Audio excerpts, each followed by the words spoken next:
What's going on, guys? Welcome back to the channel. Transfer news is absolutely pouring in at the moment whilst we're in this mini window. We have our transfer expert alongside me, Mr. Shreyas Singh, and I'm going to call you an expert because if Sky Cavi can call himself an expert, then we are experts nowadays. How you doing, Mr. Singh? How's life in India treating you?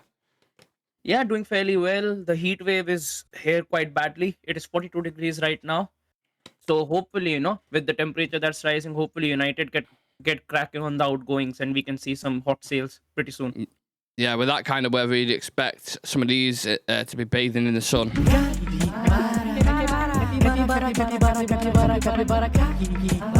I imagine just a lot of him in the sun basking in that 42 degree heat, but that is not for me. I would rather stay. I'm a weirdo. I'd rather stay in the 15, 20 degree, as you already know anyway. I don't need to tell you that.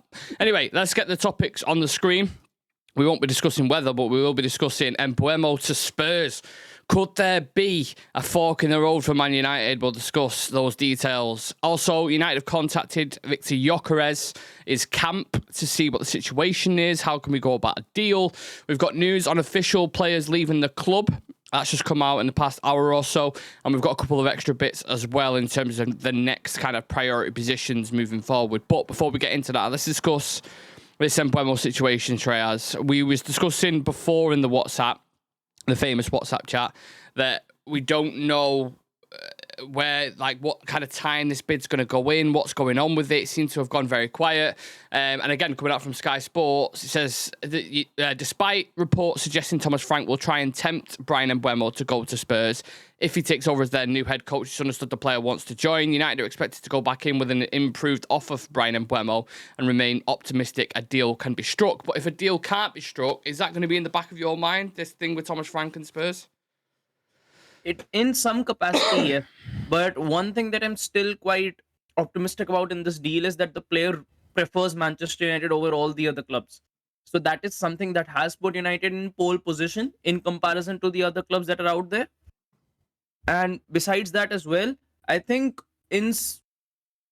I would say when it comes to, the kind of players we do need in this system, I think United understand, how much of importance this player actually holds for the system. It's interesting, isn't it? I think Bryan Mbeumo as a player, I'm trying to think why Spurs would need him, and it's a bit of a stupid question, really. Well, Shreyas has left me, but whilst he's sorting out his Wi-Fi, I will explain why I think Bryan Mbeumo, why Spurs might not need. I mean, they've got Brennan Johnson. Spurs fans might tell you they might not like him. He did score in a European final, of course. But adding those kind of goals and assists, you're talking like 27 goal involvements to any team would be an addition. It's more kind of tactical fit. But obviously, if Thomas Frank is going to go to Spurs, you would imagine he's going to play a similar system, right? So that would be in the back of my mind. Maybe Thomas Frank as a coach can convince him. We're going to speak about Gyökeres shortly in a minute. Amorim's worked with him before. So that was something with me. I was like, maybe Tottenham might be able to tempt him, especially with Champions League football as well. But if he's made that concrete agreement now, Shreyas, you would expect him to kind of, what's the word I'm looking for? What's the word? Honour that deal, I suppose, is what I'm looking for. Yeah, because United have agreed personal terms with the player. As far as the communication with the player and the club is concerned, I think that is quite clear.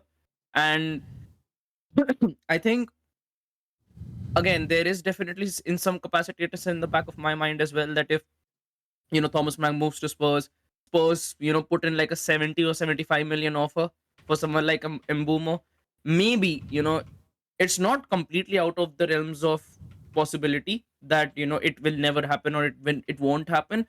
I think United still do have an edge over Spurs, even if Thomas Frank does move there. But we do need to get this business done quickly. Because if this is something that actually lingers on for like over a month, then I can see Tottenham actually gaining more edge when it comes to, improving their offer or, Mbeumo actually, tilting his head a bit towards the other direction that, this deal has still not been finalized. I'm still hanging in the balance and I do need a club.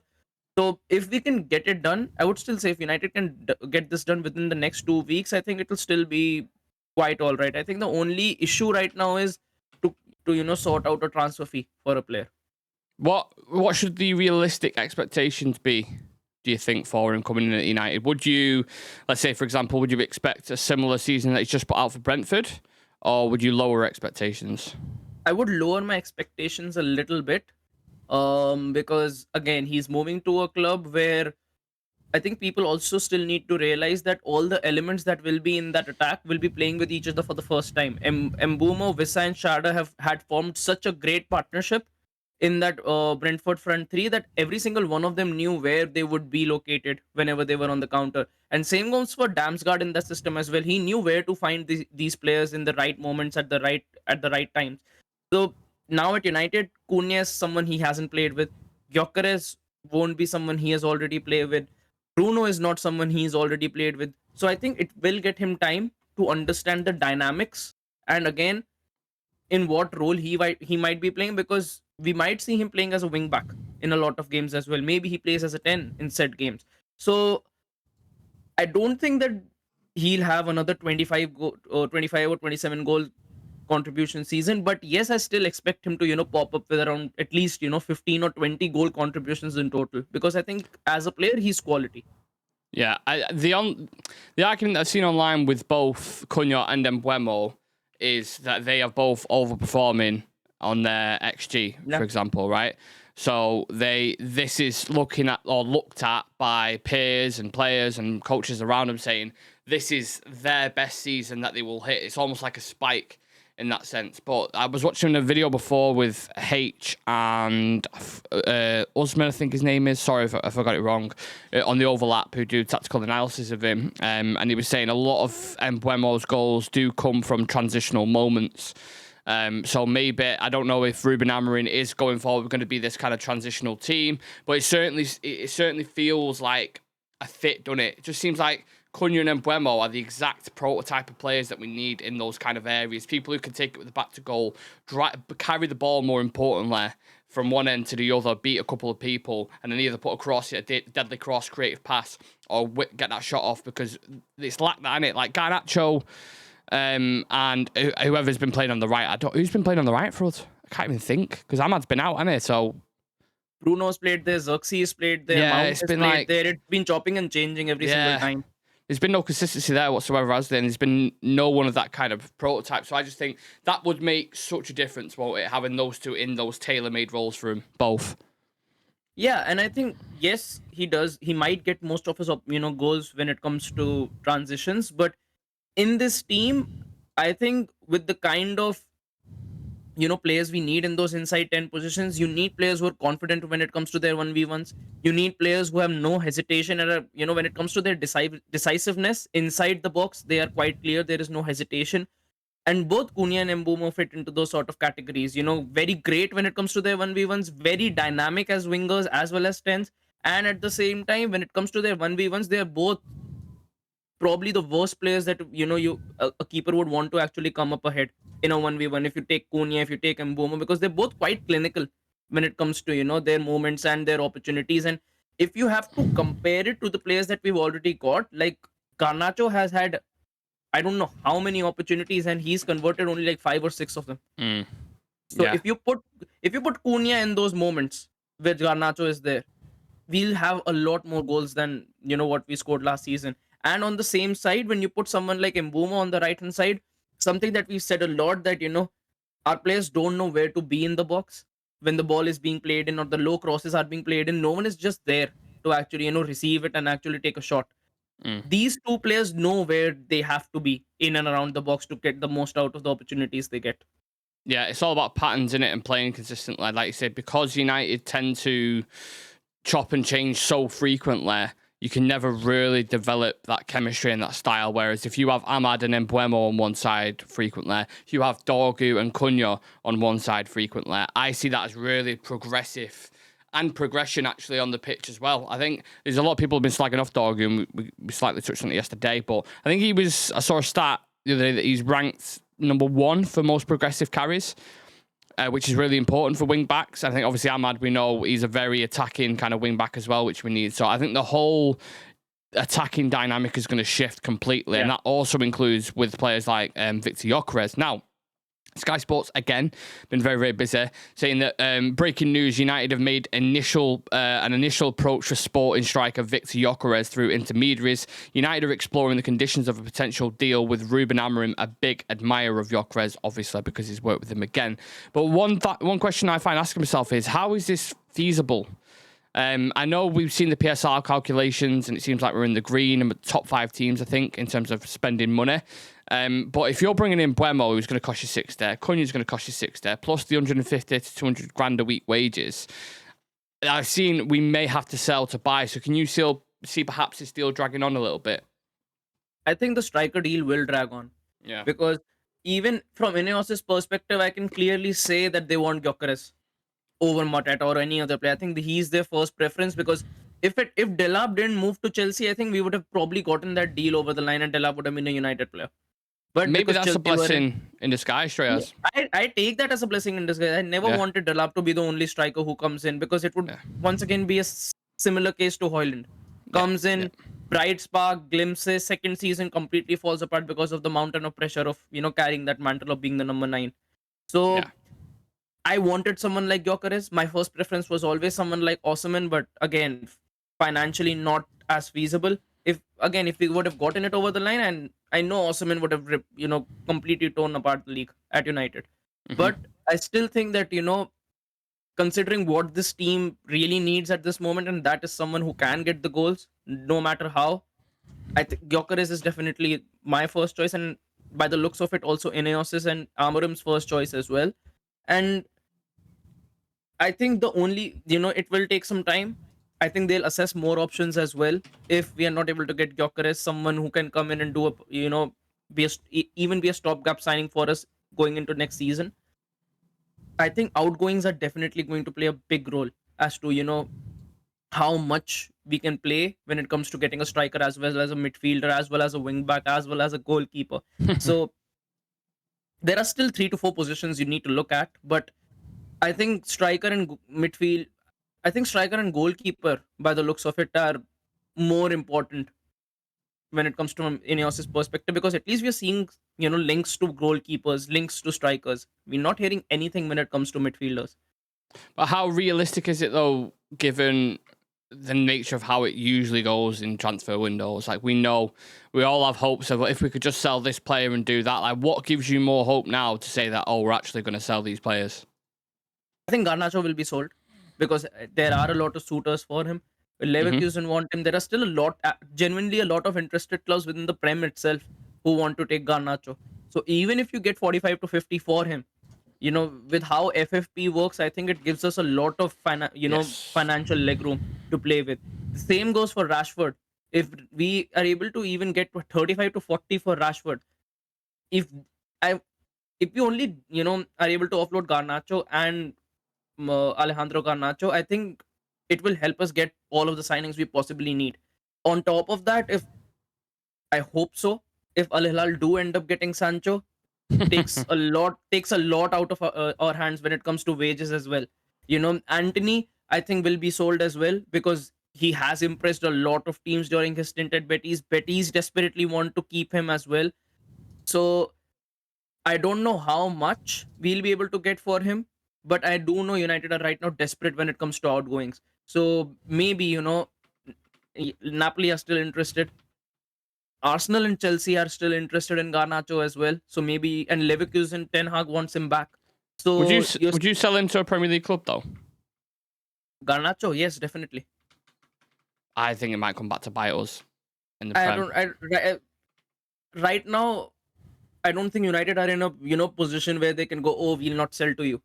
If they're going to give the price, we are not in a position where we can, we'll keep him if that's the only club. We need to get rid of Garnacho, and every single other club knows it as well. Thing is, with Chelsea, they already have so many wingers. I don't know how much game time Garnacho would even get if he goes there. They've just signed Quenda from Sporting as well.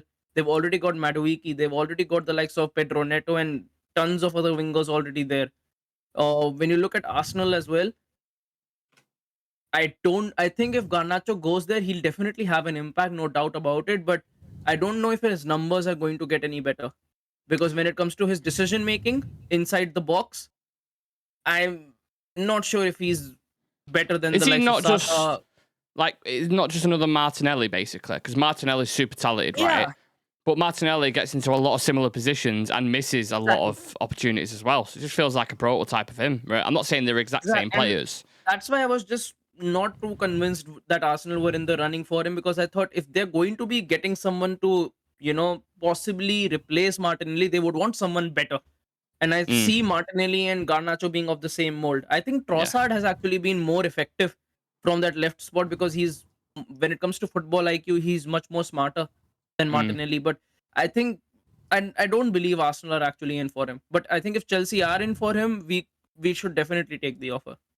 Yeah, I just have a feeling we're going to have one of those games where he starts and everyone's going on about it in commentary. It becomes like a thing, and then he ends up scoring and doing that sitting on the side and that kind of shit. But, that can just be one game. It all depends on the full season, how much impact he has. I would Yeah, rather see him, like McTominay, for example, go off to, Napoli and do what he's done and go win a league, and that's fine. And go do it in another league, that's absolutely fine. But if you go to another club and it's a bit of shithousery and he starts doing really well, but I'm talking like doubling his figures of what he's doing now, then it's going to be, then the whole narrative is going to be, why have they sold him? Young kid, 20 years old, he's just got 20 goals in the Premier League now. Like, you had a jackpot of a player there and you just tried to turn it down. But it's all about attitude and ego and application in it with him. That's the thing. Like, if he isn't performing, which is why it confuses me a little bit, why would other clubs push for him?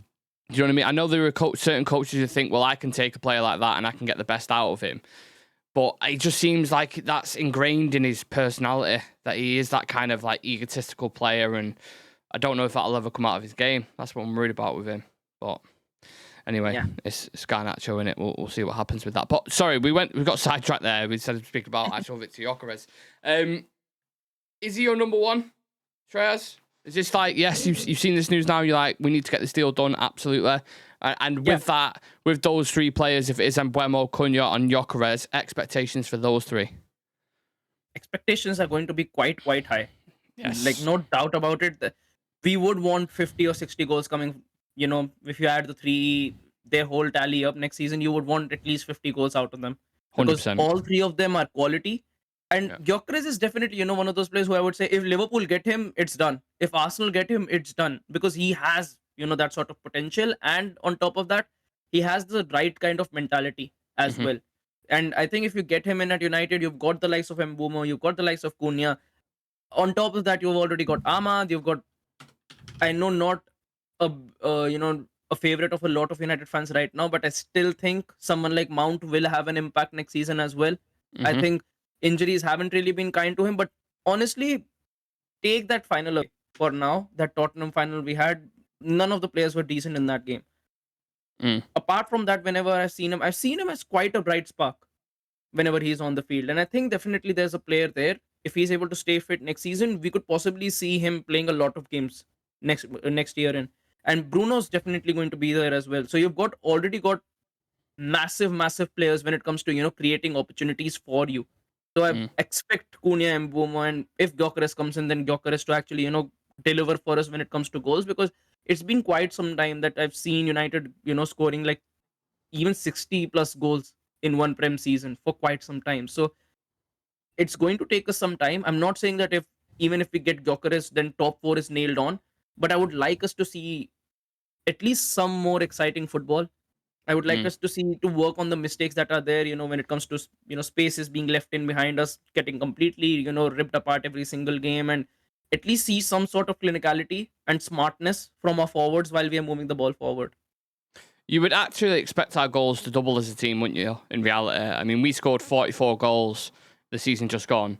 So adding Gyökeres, Cunha and Mbeumo, you'd at least expect an added 30 goals, 40 goals At minimum. least, exactly. Yeah. Yeah, for what they've So been that's doing. why I said at least 60, 65 goals. I would want United to actually score next season in. Yeah. And it actually gets me, whilst I go into this, will you just come out of Discord and come back in because your voice is behind on your lip sync? I don't know if it'll work, but just because for the viewers, I'm thinking. But whilst you're doing that, I do think Gyökeres and Mbeumo, Cunha, if they click right, because you can always bring in like individuals and they could be really talented players, but it's all about clicking in that final third. and having that kind of connection. And I think if you get that right with Ahmad at wing back, Dorgu at wing back, Bruno, another athletic midfielder, with Gyökeres, Kingdon and Mbeumo, honestly think you could have seasons where you almost do the total opposite, where you start outscoring teams. Do you remember Liverpool? When they had Mignolet in there and they had a pretty poor defence, but like Mane and Salah were just bagging loads of goals. I think you might, in the season, might end up having games, I don't know if you agree, where it'd be like a 4-2 or a 5-3. And sometimes it'll go against us where we do get hit on the counter-attack. But do you see that as well? Kind of shaping up? Yeah, I honestly do see it happening because I think if we don't get the right partnership in when it comes to this midfield, and the right partnership in when it comes to these wing backs, you're going to struggle defensively. Spaces are definitely going to be left in behind, and Prem teams are definitely going to take the advantage of it. So do see us having high scoring affairs, but I think next season our attack is going to determine where we actually end up in the league, whether it's going to be top 6, whether it's going to be top 8, whether it's going to be top 4. Yeah, agreed. Let me know what you think, people in the chat watching, about that front three. What numbers are we talking? What can we get? Would you say you'd have to finish in the top 6 in the Premier League next season if you sign those kind of players? And how do you see the dynamic working as well? We're going to move on to other little bits of news. So it made official today. United confirmed 10 players are going to leave the club as free agents this summer. Christian Eriksen, Jonny Evans, Hubert Graczyk, Jack Kingdon, Victor Lindelof, Sam Murray, Tom Miles, James Nolan, and Tom Wooster. Some of them academy players, some of them experienced players that we've heard of, kind of more so. But yeah, just on the 3 players, Eriksen, Evans, and Lindelof, because obviously we watched them a lot more. How would you reflect on their career at Man United? I think Evans came in. I don't think Evans expected to play the sort of role that he has played since he's come back, and the kind of the number of games that he's played. But he's come in, he's been solid, and I would say turned up for us when we were having probably one of our worst injury crisis in quite some time. And delivered quite a lot of solid performances for us. So I'm quite happy for Evans. Managed to get himself another trophy before leaving as well. In his second coming. And Eriksen, I've always said, a classy player. I think that injury that he had against Reading in his first season in, I think that after that injury he was just never the same. Yeah, and he just never really looked the same after it, because before that injury he got like 8 or 9 assists in the league itself. So you could see how good that Eriksen was working, but just not been the same since that injury. He has had his moments, vision, passing wise, and when it comes to playing against low blocks, he's still one of the best players that we've got. But again, I think the demands of the game are so high in the modern game that players like Eriksen will be a bit rare for us to see, while we actually, progress more into football. Yeah. Lindelof, he's just been a loyal servant. I would say in the latter years not been as reliable for us, but I think under Ragnick, somehow he turned up clutch for us.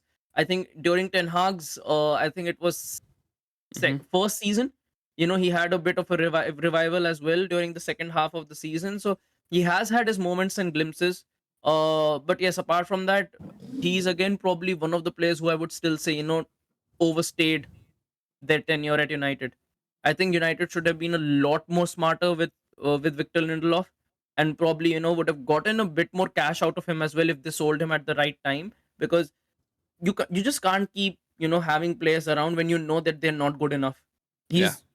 He's all right as a centre back. He's been extremely loyal, but when it comes to his qualities, he's not someone who I would say is going to play for Arsenal, going to play for City, going to play for Chelsea. And I think if you're a club who wants to target top 4 on a consistent basis, you need to have those players who can match up when it comes to the opposition teams and rivals as well. The situation with Jonny Evans is mad, wasn't it, when you think about it? Like, from the first initial report that we saw, he's just training with the team to get his fitness back, and then he's going to look for other clubs. And then obviously when it got announced that he was going to join the club for a year, whatever the deal was, there was so much scrutiny on it, which you can half understand at the time, obviously, because he's 35, 36 years old. And you're like, are they trying to treat this as a signing? Like, what the fuck's going on here? And then when he came in, I remember performances against Palace, against Aston Villa, against Burnley, the assist that he got for Bruno Fernandes on his left foot. Where he's really, I think he got man of the match against Aston Villa as well. Like, he was really, really good. The issue is, Ten Hag was playing a system where ideally you wanted a high line, right? So you want to compress the gaps in midfield as much as you want. You want obviously the forward pack pressing, the line pushing up, so then the midfield pushing up with them as well. But what ended up happening, as we know, was the defence would drop so deep because we would have Casemiro and Jonny Evans as the centre backs who were just not mobile at all. So they dropped really deep. The forwards would press, and then you'd have Mainu trying to cover this fucking giant gap, almost killing himself against, Bassoon, Massar and Maddison or whoever it was. And it just turned into a fucking nightmare. But as an actual pure knowledgeable defender, box defending, he had some quite good moments. I remember him coming on at Anfield as well, I think it was. Him and Varane, box defending for the last... at Anfield. Yeah, started at Anfield. Yeah, him and Varane, was it? Jonny Evans and Varane started. And just two of them together, like, really showing their kind of experience. But obviously under Ruben Amorim, I think he played, was it against Ipswich in first game when he came in? And I think it was Hutchinson who kind of dipped into that area, did him, and then that was kind of it for him. You didn't see him for the rest of the season, did we? So, yeah, for a signing, for given his age, and he was only supposed to be training with us, the fact that he played, I think it was around 30 games in his first season, he did okay, didn't he? He did okay. Yeah, and it is probably more of what you would expect from someone coming from the Championship to the Premier League at this age. And again, with the kind of seasons that we've had, probably been one of the players who I would say has been consistent enough for us in that backline when he's featured for us. Yeah, agreed. Lindelof, for me, I think you alluded to it before, the period where it was him and Varane, or it might have been him and Luke Shaw, whether it was under Rangnick or Ten Hag, I can't really remember, but that was like, he was really, really good then. But aside from that, I mean, he's been at it since Mourinho came in. So you're talking 7 years at a club, 6-7 years, I'd probably say. He's just been a really average defender, and he's had some shocking. I mean, there's some performances this season have been awful. And whenever he started in the team, me, you, when we were doing the pre-match build-up, we've all been like wincing a little bit and be like, oh, I'm not too sure about that. And you look at the type of centre backs we've got now in Euro and Heaven, they are almost like the opposite to Lindelof, aren't they, in terms of the stature and size and things like that. So, yeah, fair enough to Lindelof. He's going to go wherever it is. And then, who was the other one? Who's the main one? Lindelof, Evans, and Eriksen. Christian Eriksen, it seemed like a shrewd signing at first on a free, but like the athletic profile was, again, for a midfielder, Ten Hag, it's like, I know you want like a proper technical footballer there, but he is not athletic by any stretch of the imagination. Football's moved on so much now. We don't live in that era really anymore. Like, a lot of the players in midfield, they have to be runners. Even the likes of Pedris and people like that at Barcelona, they're running off the ball. As you saw last night, Spain versus Portugal, the way they press and the intensity that they have is incredible. Same thing with Barcelona. So, yeah, sorry, I just wanted to get out about Christian Eriksen and the others. Last thing, Shreyas, I wanted to touch on was a little bit of transfer window extra. So after Bryan Mbeumo's done, and if we sign Viktor Gyokeres, we still want to sign a central midfielder and a goalkeeper, but this seems like there's going to be some kind of budget buys in there. They don't seem like they're going to be similar price to 60 million, let's say, for example. So where can we box clever with this? I know we've done shows before on midfielders, and we've all said kind of semi-expensive ones. Can we box clever anywhere? We've just seen Man City sign Turkey for 25 mil, I think it is. Are there any players out there who we can go get like that? I think Fofana from Milan is definitely someone we could consider as that hybrid 8 who could come in there and do a decent job for us. And apart from that as well, if we look quite deep into Europe, there are going to be a lot of players who might come up. Not, people who you would go and say, are your first choice players, but can come in and do a decent enough job for you. So I think goalkeeper is still a position where I would say you can go in with a cheaper option and get on with it. But I think midfield, we do need to get someone competent in. It doesn't matter if we get him for 20 or 45 or 50 million. I just want someone who can come in there and, be a part of that double pivot and be able to, prove effective as a partnership in there. What about Mainu? What do we do with that situation? That's the biggest question I have, because I don't know if he'll feature in the double pivot. And I know for a fact now that he won't feature in the 10 as well, because it's already quite saturated now that you're getting Mbeumo, you're getting the likes of Cunha, you've already got Mason Mount, you've already got likes of Bruno and Ahmad who can put in there as well. So you've already got 5 players ahead of, Kobe Menu in that 10 position. Now, when you look at that area of the double pivot, Casemiro is there, Ugarte is still there, Bruno drops in there from time to time as well. That's 3 players already. And then you've got the likes of Kobe Menu, and then you've also got the likes of Toby Collier, who people seem to forget, but he does a decent enough Oh job in yeah, there. I forgot to be honest. And if I'm being honest, Collier has proved a lot more comfortable in that double pivot role in comparison to other players that we've got, because he dictates the tempo quite well for his age. And that's why the thing that worries me a lot is where will Minu play and how many minutes will he actually get going into next season, because that double pivot role doesn't really suit him. I think it is a lot. You need an all-rounder in there, and it's a very constricted and refined role when it comes to that double pivot, that you need to act this way, you need to be here, you need to be there, you can't be over aggressive, you can't be as, you know free or carefree when you're moving with the ball, because if you lose out on the ball, it's going to be panic season. So I'm quite worried as to what happens with Menu, and I want him to play because I think Kobe Menu is a very, very big talent. He's got a massive potential on him as well. The only question is where he'll play, and if he is not in Amorim's plans, then you need to probably take the harsh truth and move on with him, because I can't go into another season seeing Menu just put on the bench and getting 10 minutes here and there. He's a player who's much than that, and I think he deserves a lot more minutes. So if Amorim is able to hack out a system or profile the way he did with Casemiro and get the best out of him in this team, well and good. But if he can't, then probably you need to possibly see a future of United without Menu in the midfield. On the flip side of it, though, it's okay if he doesn't play every single game and every single minute, right? Because we're still talking about a 20-year-old kid here who's got plenty of years to kind of integrate into that midfield or into one of those 10 positions. He doesn't have to be right now. I just think because he had such a meteoric rise with England and under Ten Hag, where he did look like the ready-made kind of player, maybe it is just a case of he needs a little bit of adjusting, getting used to the system, new players, things like that. Like, there does seem to be a bit of a rush, and maybe that's because of me, because I've been like, I'm worried about him and I'm panicking, I don't know what's going to happen. But to have him as a squad player or an option on the bench isn't the fucking end of the world, is it? I don't think he's going to start demanding game time until he really starts pushing his way into the team. Do you know what I mean?